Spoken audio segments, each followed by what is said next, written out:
ఫిబ్రవరి మాసంలో మేషరాశి జాతకుల యొక్క జీవితంలో కలిగే మార్పుల గురించి ఈ వీడియోలో తెలుసుకుందాము. మీకు అంతా మంచి జరగాలని ఆ మహాదేవుణ్ణి మేము అంతా మంచి జరగాలంటూ కోరుకుంటున్నాము. ఆ మహాదేవుణ్ణి మనసారా ప్రార్థిస్తున్నాము. ఈ మాసంలో మీకు ఆకస్మిక ధన యోగం కలదు. అదృష్టం కలసొస్తోంది. ఉద్యోగులు ఏకాగ్రతతో పనిచేసి అందరి గౌరవం పొందుకుంటారు.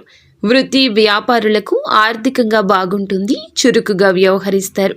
నూతన కార్యక్రమాలు చేపడతారు. అందరి సహకారం లభించును.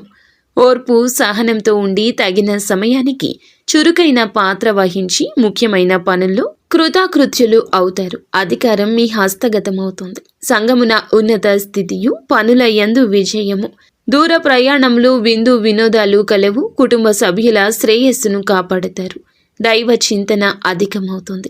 ఆధ్యాత్మిక కార్యక్రమాల్లో పాల్గొంటారు. మీకు కుజగ్రహ అనుకూలత లేదు కనుకనే శ్రీ సుబ్రహ్మణ్యేశ్వర స్వామి ఆరాధన, స్వామిని సందర్శించడం సర్వదా శ్రేయదాయకం. మీకు ఇంకా ఇతరత్ర ఎటువంటి సమస్యలు, సంతాన సమస్యలు, భార్యాభర్తల సమస్యలు, స్త్రీ పురుష వశీకరణం కూడా చేయగలరు మా గురువు గారు. 3 రోజుల్లో పరిష్కారం లభించును. నమ్మకంతో సంప్రదించండి.